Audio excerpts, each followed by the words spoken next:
Hi, welcome back to part 9, The Boy at the Back of the Class.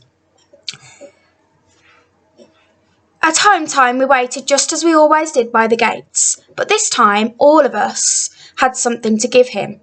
Josie had saved her chocolate yoghurt pudding from a lunchbox for him especially, and Michael and Tom had the bag of sweets and the banana that their mums and dads had told them to save. Today I had an apple to give him, because the school canteen had run out of oranges. But it was okay because Tom had given me a sticker of a whale to put on it, so it was still special. As we were waiting, I crossed my fingers and secretly hoped that Miss Hemsley would come out with the new boy too, because since she could speak to him properly, she would be able to ask him all of my 11 questions. Today the playground had started to empty by the time the new boy finally came out, holding both Miss Hemsley's and Mrs. Khan's hands. As they made their way over to the woman in the red scarf, Michael whispered, "Come on!" I could tell he was excited because his eyes had gotten wider. Michael's eyes always seem to get wider when he can't wait to do something. We all ran over to the new boy and we gave him our gifts. "This is from me," said Tom, holding out the large bag of sweets like it was a trophy. "There are cola bottles in there and flying whizbees and some toffee melts too." "And this is from me," said Josie, holding out her favourite chocolate pudding. "It's my favourite." This is just a banana, but look," said Michael, turning it over to show the new boy the row of stick men that he'd drawn on it. "And this is from me," I said, holding out the apple. The new boy looked up, his arms full, and gave us each a happy nod. I could tell it was a happy nod, and not just an ordinary nod, because even though his mouth wasn't smiling, his lion eyes looked happy. Miss Hemsley bent down and said something in a foreign language into the new boy's ears. He nodded and then, looking up at us, said very slowly, "Thank you, friends."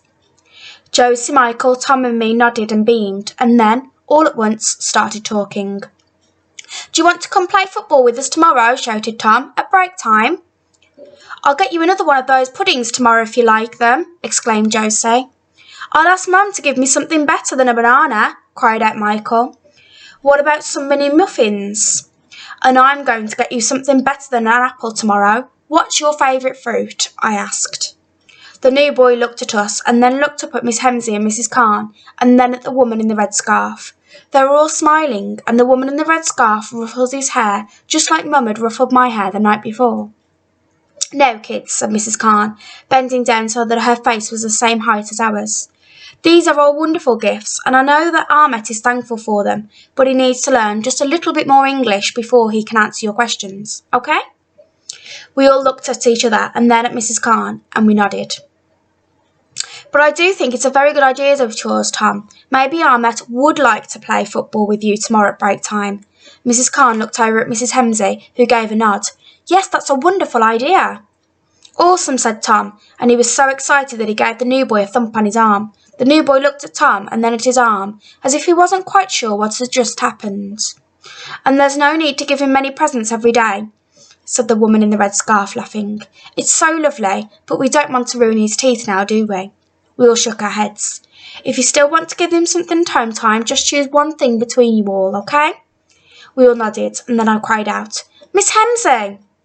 I hadn't meant to say it so loudly, but I was so excited at the thought of having one of my questions answered that I couldn't help myself.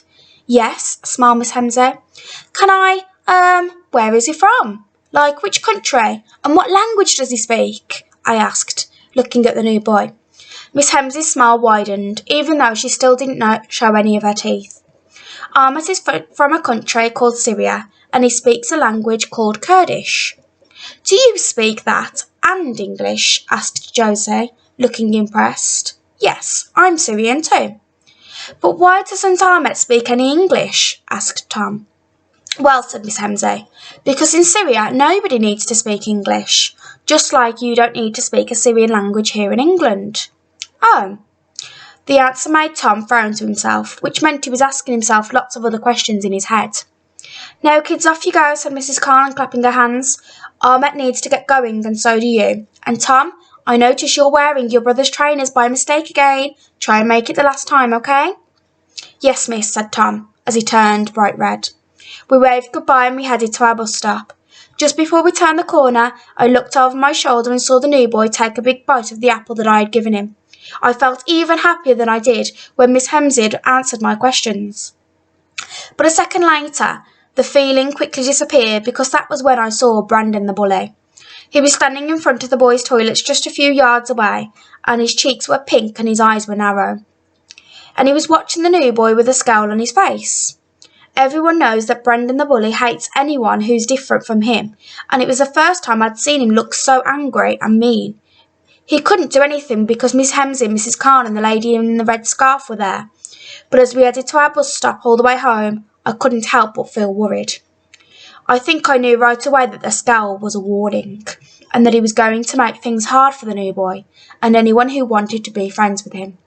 And it turns out that I was right, because at first break on the very next day, that's exactly what he started doing. Okay, next part will be available tomorrow. Bye.